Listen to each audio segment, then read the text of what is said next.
Hi friends, welcome back to my channel. ಇವತ್ತಿನ ವ್ಲಾಗ್ನ ಶುರು ಮಾಡ್ತಾಯಿದ್ದೀನಿ. ಊರಿಂದ ನನ್ನ ತಂಗಿ ಬಂದಿದ್ದಾಳೆ, ಲಕ್ಷ್ಮಿ. ಹಂಗೆ ನಾನು ಅವಳು ದಹಿಪುರಿ ತಿನ್ಕೊಂಬರೋಣ ಅಂತ ಹೊರಗಡೆ ಬಂದ್ವಿ.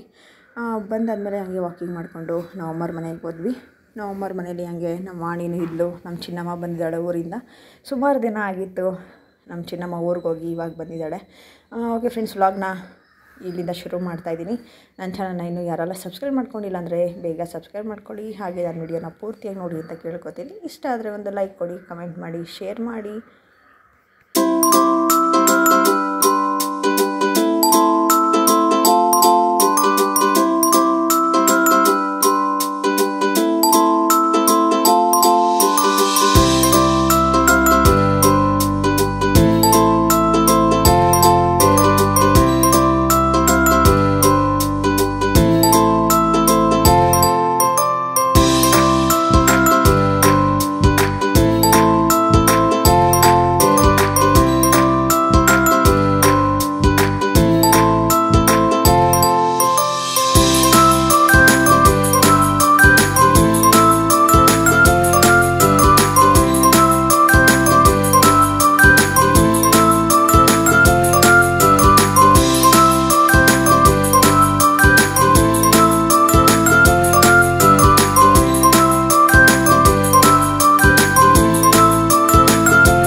ನೆಕ್ಸ್ಟ್ ಡೇ ವ್ಲಾಗ್ ಬೆಳಗ್ಗೆಯಿಂದ ನಾನು ಕಂಟಿನ್ಯೂ ಮಾಡ್ತಾಯಿದ್ದೀನಿ. ಹಾಗೆ ತಿಂಡಿಗೆ ಇವತ್ತು ಚಪಾತಿ ಮಾಡೋಣ ಅಂದ್ಕೊಂಡು ನಾನು ಆಗ ಆಲ್ರೆಡಿ ಕುಕ್ಕರ್ಗೆ ಹೆಸ್ರು ಕಾಳನ್ನ ಕೂಗಿಸ್ತಾ ಇದ್ದೀನಿ. ಕುಕ್ಕರಲ್ಲಿ ದಾಲ್ ಮಾಡಿ ನಮ್ಮ ತೇಜು ಮತ್ತು ನಮ್ಮ ಪತಿಯವರು ದಾಲ್ ಮಾಡಿಕೊಡು, ಚಪಾತಿಗೆ ತುಂಬ ದಿನ ಆಯಿತು ಅಂತಂದರು. ಸೊ ಹಾಗಾಗಿ ನಾನು ಆಲ್ರೆಡಿ ಕುಕ್ಕರಲ್ಲಿ ಕೂಗಿಸಿದ್ದಾಯಿತು. ನೆಕ್ಸ್ಟ್ ಏನಿದ್ರು ಚಪಾತಿ ಇಟ್ಟು ಕಲಿಸಿದ್ದೆ ನಾನು ಆಲ್ರೆಡಿ. ಈರುಳ್ಳಿನ ಹೆಚ್ಕೋತಾ ಇದ್ದೆ ನಾನು ತಿಂಡಿಗೆ ಅಂತಂದ್ಬಿಟ್ಟು. ಇವತ್ತು ನನಗೆ ದಾಲ್ ತಿನ್ನಬೇಕು ಅಂತ ಅನ್ನಿಸ್ಲಿಲ್ಲ. ಬದನೆಕಾಯಿ ಇತ್ತು ಮನೇಲಿ, ಗುಂಡು ಬದನೆಕಾಯಿ. ಆ ಗುಂಡು ಬದನೆಕಾಯ್ದು ಪಲ್ಯ ಮಾಡ್ಕೊಳ್ಳೋಣ ಅಂತ ಅಂದ್ಬಿಟ್ಟು ಅದಕ್ಕೂ ರೆಡಿ ಮಾಡ್ತಾಯಿದ್ದೆ. ಹಂಗೆ ನಾನು 2 ಥರ ಪಲ್ಯ ಮಾಡಿದ್ದಾಯಿತು ಇವತ್ತು ಚಪಾತಿಗೆ.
ಫ್ರೆಂಡ್ಸ್, ಇವತ್ತು ನಾನು 2 ರೆಸಿಪಿನ ಶೇರ್ ಮಾಡಿದ್ದೀನಿ ನಿಮಗೆ ಇಷ್ಟ ಆದರೆ ನೀವು ಒಂದ್ಸರಿ ಟ್ರೈ ಮಾಡಿ ನೋಡಿ. ಹಾಗೆ ನಾನು ಪೂರ್ತಿಯಾಗಿ ನಿಮಗೆ ಒಂದು ವಿಷಯನ ಹೇಳಬೇಕು, ಒಂದು ರೆಸಿಪಿ ಬಗ್ಗೆ. ಅದು ಬದನೆಕಾಯಿ ರೆಸಿಪಿ, ಬದನೆಕಾಯಿ ಪಲ್ಯ ಮಾಡಿದ್ದೀರಲ್ಲ ಆ ರೆಸಿಪಿ ಬಗ್ಗೆ.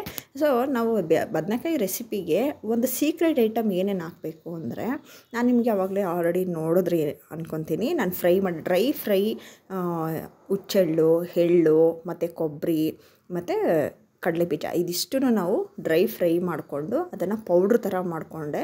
ನೋಡಿದ್ರಲ್ವ, ಆ ಪೌಡ್ರನ್ನ ನಾವು ಏನು ಯೂಸ್ ಮಾಡ್ತೀವಿ ಈ ಬದನೆಕಾಯಿ ಪಲ್ಯಕ್ಕೆ, ಅದೇ ಸೀಕ್ರೆಟ್ ಐಟಮ್ನ ಹಾಕಬೇಕು. ಆ ಸೀಕ್ರೆಟ್ ಐಟಮು ಸುಮಾರು ಜನಕ್ಕೆ ಗೊತ್ತಿರಲ್ಲ. ಸೊ ಅದಕ್ಕೋಸ್ಕರ ನಾನು ನಿಮಗೆ ಶೇರ್ ಮಾಡಿದ್ದೀನಿ. ಲಾಸ್ಟ್ ತುಂಬ ದಿನದ ವಿಡಿಯೋ ಅದರಲ್ಲೂ ಹಾಕಿದ್ದೀನಿ ನಾನು.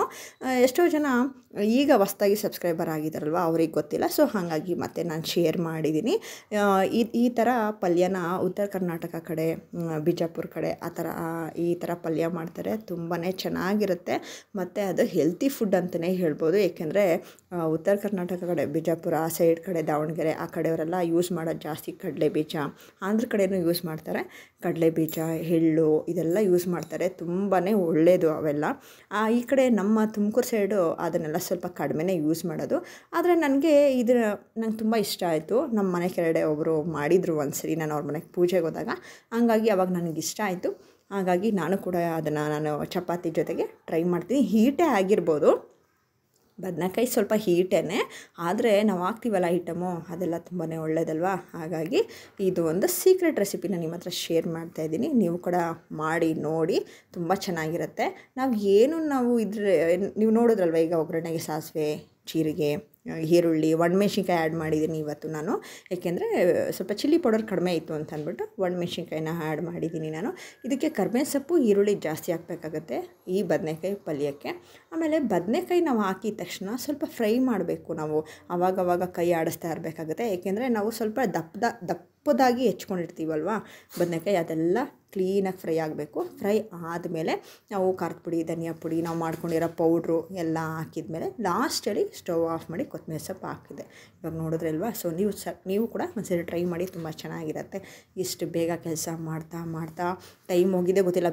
ಬೇಗನೆ ಮಾಡಿದ್ದೀನಿ ಕೆಲಸ, ಆದರೂ ಕೂಡ ಟೈಮ್ ಹೋಗ್ತಾನೇ ಇತ್ತು ಬೇಗ. ಅದಕ್ಕೆ ಬೇಗ ಹರ್ಕೊಡ್ತಾಯಿದ್ದೆ ನಮ್ಮ ತೇಜುಗೆ, ಬಾರಪ್ಪ ನೀನು ಫಸ್ಟು ತಿಂದ್ಬಿಡು ಅಂತ ಹೇಳಿ. ಹಾಗೆ ನಮ್ಮ ಅಮ್ಮವ್ರಿಗೂ ಕೊಟ್ಟು ಕಳಿಸ್ಬೇಕಾಗಿತ್ತಲ್ವ. ಹಾಗಾಗಿ ನನಗೆ ಯಾರಾದರೂ ಏನಾದರೂ ಮಧ್ಯದಲ್ಲಿ ಮಾತಾಡಿಸ್ತಾ ಇದ್ದರೆ ನನಗೊಂದು ಕಡೆ ಸಿಟ್ಟು ಬರ್ತಿತ್ತು. ಏಕೆಂದರೆ ನಾನು ಕೆಲಸ ಮಾಡ್ಬೇಕಾದ್ರೆ ಯಾರೂ ಮಾತಾಡಿಸ್ಬಾರ್ದು. ಅದರಲ್ಲೂ ಸ್ಕೂಲ್ಗೆ ಹೋಗೋ ಟೈಮಲ್ಲಂತೂ ಫುಲ್ ಬ್ಯುಸಿ ಆಗ್ಬಿಟ್ಟಿರ್ತೀನಿ ನಾನು. ಈ ಕಡೆ ನಮ್ಮ ಅಪ್ಪಾಜಿ ಅಮ್ಮಂಗೂ ಹಾಕ್ಕೊಡ್ಬೇಕು, ಈ ಕಡೆ ನಮ್ಮ ತೇಜಿಗೆ ಹಾಕ್ಕೊಡ್ಬೇಕು, ಆ ಕಡೆ ನಮ್ಮ ಚೋಟುಗೆ ಊಟ ಮಾಡಿಸ್ಬೇಕು, ಅವನ್ನ ನೋಡ್ಕೋಬೇಕು. ಹಾಗಾಗಿ ಅದೇ ಟೈಮ್ಗೆ ನಮ್ಮ ಅಮ್ಮ ಫೋನ್ ಮಾಡಿದ್ರು. ಅವ್ರಿಗೆ ಹೇಳ್ತಾಯಿದ್ದೆ, ನಾನು ತಿಂಡಿ ಮಾಡಿದ್ದೀನಮ್ಮ, ನೀನೇನು ಮಾಡ್ಕೊಬೇಡ, ನಾನು ಕೊಟ್ಟು ಕಳಿಸ್ತೀನಿ, ತೇಜು ಕೈಲಿ ಕೊಟ್ಟು ಕಳಿಸ್ತೀನಿ, ಇಲ್ಲಾಂದರೆ ನಮ್ಮ ಪತಿಯವ್ರ ಕೈಲಿ ಕೊಟ್ಟು ಕಳಿಸ್ತೀನಿ ಅಂತ ಹೇಳ್ತಾಯಿದ್ದೆ. ಯಾಕೆಂದರೆ ನಮ್ಮ ತೇಜು ಸ್ಕೂಲ್ಗೆ ಹೋಗ್ಬೇಕಾದ್ರೆ ಏನಾದರೂ ಅವನು ತಿಂಡಿ ಕೊಡಲಿಲ್ಲ ಅಂತಂದರೆ ಅವರು ಏನೋ ಇವತ್ತು ಮಾಡಿಲ್ಲ ಅಂತಂದ್ಬಿಟ್ಟು ಮಾಡ್ಕೊಂಬಿಡ್ತಾರೆ. ಹಾಗಾಗಿ ನಾನು ಲೇಟ್ ಆದರೆ ನಮ್ಮ ಪತಿಯವ್ರ ಕೈಲಿ ಕೊಟ್ಟು ಕಳಿಸ್ತೀನಮ್ಮ ಅಂತ ಹೇಳ್ತಾಯಿದ್ದೆ ಫೋನಲ್ಲಿ. ಅಷ್ಟು ಮಾತಾಡ್ಬಿಟ್ಟು ಇಟ್ಟೆ. ನನಗೆ ಬೆಳಗ್ಗೆ ಹೊತ್ತು ಯಾರು ಫೋನ್ ಮಾಡಿದ್ರು ನಾನು ರಿಸೀವೇ ಮಾಡೋಕ್ಕೋಗಲ್ಲ. ಏಕೆಂದರೆ ನಂಗೆ ಮಾತಾಡೋಕ್ಕಾಗಲ್ಲ. ಯಾರೇ ಫೋನ್ ಮಾಡಿದ್ರು ನಾನು ನಮ್ಮ ಮಕ್ಕಳನ್ನೆಲ್ಲ ಸ್ಕೂಲಿಗೆ ಕಳಿಸಿ ನನ್ನ ಕೆಲಸ ಎಲ್ಲ ಆದಮೇಲೆ ನಾನು ಫೋನಲ್ಲಿ ಮಾತಾಡೋ ಅಂಥದ್ದು. ಏಕೆಂದರೆ ನಾವು ಯಾರೇ ಈಗ ನಮ್ಮ ರಿಲೇಷನಲ್ಲಿ ಯಾರೇ ಫೋನ್ ಮಾಡಿದ್ರು ಕೂಡ ಬೇಗ ಮುಗಿಸೋಲ್ಲ. 1 ಅವರ್, ಹಾಫ್ ಆನ್ ಅವರ್ ಹಾಗೆ ಆಗುತ್ತೆ. ಸೊ ಹಾಗಾಗಿ ಎಲ್ಲ ಕೆಲಸ ಮುಗಿಸೋವರೆಗೂ ನಾನು ಯಾರಿಗೂ ಫೋನ್ ಮಾಡೋಕ್ಕೋಗಲ್ಲ. ಅಕಸ್ಮಾತ್ ಯಾರಾದರೂ ಮಾಡಿದ್ರು ಕೂಡ ನಾನು ರಿಸೀವ್ ಮಾಡಲ್ಲ, ಆಮೇಲೆ ನಾನು ಮಾತಾಡ್ತೀನಿ. ಹಾಗೆ ನಮ್ಮ ಪತಿಯವರು ನನಗೂ ಹರ್ಕೊಟ್ಬಿಡಮ್ಮ ಅಂತ ಅಂದರು. ಸರಿ ಅಂತ ಅಂದ್ಬಿಟ್ಟು ಅವ್ರಿಗೂ ಹರ್ಕೊಡ್ತಾಯಿದ್ದೆ. ಈ ಕಡೆ ನಮ್ಮ ಚೋಟು ಬೆಳಗ್ಗೆನೇ ನಾನು ಯಾವಾಗ ಕುಕ್ಕರ್ ಕೂಗಿಸ್ತಾಯಿದ್ದೆ ಆವಾಗಲೇ, ಅಮ್ಮ ಏನು ಮಾಡ್ತಿದ್ಯಾ ತಿಂಡಿ ಅಂತ ಕೇಳಿದೆ 5:15. ಅವನು ಎದ್ದಿದ್ದಾನೆ ಅಂತ ಅಂದ್ಕೊಂಡೆ. ಅವನು ಎದ್ಬಿಟ್ಟು ಕೇಳ್ದ. ಅಂದರೆ ಹಾಸಿಗೆ ಮೇಲೆ ಮನಿಕೊಂಡೇ ಕೇಳ್ತಿದ್ದಾನೆ ಅವನು, ಏನು ತಿಂಡಿ ಅಂತ. ನಾನು ಹೇಳಿದೆ, ನಿಂಗೆ ಇಷ್ಟವಾಗಿರೋದು ಮಾಡ್ತಾಯಿದ್ದೀನಪ್ಪ ಅಂತ. ಪೂರಿನ? ಹಾಗಾದರೆ ನಂಗೆ ಪೂರಿ ಬೇಕು, ನನಗೆ ಈಗಲೇ ಬೇಕು ಅಂತಿದ್ದಾನೆ 5:15. ಆಮೇಲೆ ಆಯ್ತಪ್ಪ ನಿಂಗೆ ಮಾಡ್ಕೊಡ್ತೀನಿ ಬಿಡು ಅಂಥೇಳಿ ಅವನು ಹಂಗೆ ಮನಿಕೊಂಡಾದಮೇಲೆ ಸ್ನಾನವೆಲ್ಲ ಇನ್ನೂ ಸ್ವಲ್ಪ ಹೊತ್ತು ನಿದ್ದೆ ಮಾಡಿ ಆಮೇಲೆ ಸ್ನಾನ ಮಾಡ್ಕೊಂಡು ಬಂದ ತಕ್ಷಣ ನನಗೆ ಪೂರಿ ಮಾಡಿಕೊಡು ಅಂದ. ಸೊ ಅವನಿಗೂ ಒಂದು ಕಡೆ ಪೂರಿ ಮಾಡಿಕೊಟ್ಟೆ. ಹಾಗೆ ನಮ್ಮ ತೇಜಿಗೂ ಸ್ಕೂಲ್ಗೆ ಬಾಕ್ಸ್ಗೆ ಎಲ್ಲ ಹಾಕ್ಕೊಡ್ತಾಯಿದ್ದೆ. ನಮ್ಮ ಅಪ್ಪಾಜಿ ಅಮ್ಮಂಗೂ ಹಾಗೆ ಬೇಗ ಮಾಡಿ ಒಟ್ಟಿನಲ್ಲಿ ನಮ್ಮ ತೇಜು ರೆಡಿ ಆಗೋ ಅಷ್ಟರಲ್ಲಿ ನಮ್ಮ ಅಪ್ಪಾಜಿ ಅಮ್ಮವ್ರಿಗೂ ಅವನ ಜೊತೆಲೇ ಕೊಟ್ಟು ಕಳಿಸ್ಬಿಟ್ಟೆ. ಏಕೆಂದರೆ ಪಾಪ ಅವರು ಕಾಯ್ತಿರ್ತಾರೆ. ಏಕೆಂದರೆ ನಾನು ಬೆಳಗ್ಗೆನೇ 7 ಗಂಟೆ 7:30ಗೆ ನಾನು ತಿಂಡಿ ಮಾಡೋದ್ರಿಂದ ಈ ಕಡೆ ನಮ್ಮ ತೇಜುಗೆ ರೂಢಿ ಆಗ್ಬಿಟ್ಟಿದೆ ಬೆಳಗ್ಗೆನೇ ತಿಂದು.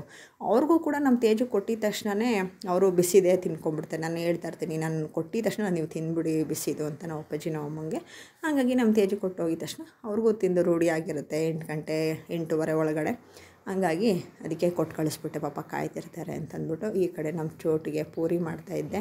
ಅಯ್ಯೋ ಡಬಲ್ ಕೆಲಸ, 2 ಥರ ಪಲ್ಯ, ಒಂದು ಕಡೆ ಪೂರಿ, ಒಂದು ಕಡೆ ಚಪಾತಿ, 2 ಥರ ಪಲ್ಯ. ನಮ್ಮ ಮನೇಲಿ ಯಪ್ಪ ಮಾಡೋ ಅಷ್ಟಾಗಿ ಸಾಕಾಗೋಗುತ್ತೆ. ಸುಮ್ಮನೆ ಅಲ್ಲ, ಹೌಸ್ ವೈಫ್ ಕೆಲಸ ಅಂದರೆ ಸುಮ್ಮನೆ ಅಲ್ಲ. ಆಚೆಗಡೆನೂ ಕೆಲಸ ಮಾಡಿ ಒಳಗಡೆನೂ ಕೆಲಸ ಮಾಡೋರು ಅದು ಹೇಗೆ ಮಾಡ್ತಾರೋ ನಿಜವಾಗ್ಲೂ ಗೊತ್ತಿಲ್ಲ. ಆದರೆ ಮನೆ ಕೆಲಸ ಅಂತೂ ಮುಗಿಯಲ್ಲ ಬಿಡಿ. ಆಚೆಗಡೆ ಕೆಲಸ ಮುಗಿಯುತ್ತೆ, ಮನೆ ಕೆಲಸ ಅಂತೂ ಯಾವತ್ತೂ ಮುಗಿಯಲ್ಲ. ನಾವು ಜೀವನ ಪೂರ್ತಿ, ನಾವು ಜೀವನ ಇರೋವರೆಗೂ ಮನೆ ಕೆಲಸ ಇದ್ದೇ ಇರುತ್ತೆ.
ನಮ್ಮ ಪತಿಯವರಿಗೆ ತಿಂಡಿ ಕೊಟ್ಟಿದ್ದಾಯಿತು, ಟೀನೂ ಕೊಟ್ಟಿದ್ದಾಯಿತು. ನಮ್ಮ ಪತಿಯವರಿಗೆ ತಿಂಡಿ ಕೊಟ್ಟಿದ ತಕ್ಷಣವೇ ಟೀನೂ ಕೂಡ ರೆಡಿ ಇರಬೇಕು ಅವ್ರಿಗೆ.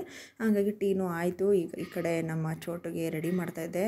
ಅವನಿಗೆ ಸ್ಕೂಲ್ಗೆ ಲೇಟ್ ಆಗೋಗ್ಬಿಡುತ್ತೆ. ಅವ್ನು ಸಿಕ್ಕಾಪಟ್ಟೆ ಅವತಾರಗಳು ಆಡ್ತಾನೆ. ಬಟ್ಟೆ ಹಾಕ್ಬೇಕಾದ್ರೆ ಒಂದು ಸರಿ ಚಡ್ಡಿ ಹಾಕೋತಾನೆ, ಅಲ್ಲಿಗೆ ಓಡೋಗ್ತಾನೆ. ಒಂದು ಸರಿ ಟಿ ಶರ್ಟ್ ಹಾಕೋತಾನೆ, ಅಲ್ಲಿಗೆ ಓಡೋಗ್ತಾನೆ. ಈಗೆಲ್ಲ ಮಾಡ್ತಾನೆ. ಅದರಲ್ಲೂ ಶೂ ಹಾಕ್ಬೇಕಾದ್ರಂತೂ ಇದ್ದಿದ್ದು ಅವತಾರ ಆಡ್ತಾನೆ. ಹಾಗಾಗಿ ಅವನದೇ ಅರ್ಧ ಟೈಮ್ ಆಗೋಗ್ಬಿಡುತ್ತೆ. ದಿನ ಸ್ಕೂಲ್ಗೆ ಹೋಗ್ಬೇಕಾದ್ರೆ ಆ ಲೈನಿಗೆ ನಿಂತಿರ್ತಾರೆ. ಅಂದರೆ ಬೆಲ್ ಹೊಡೆದ್ಬಿಟ್ಟಿರುತ್ತೆ ಸ್ಕೂಲ್ದು, ಅವಾಗ ಹೋಗ್ತಾನೆ ಇವನು.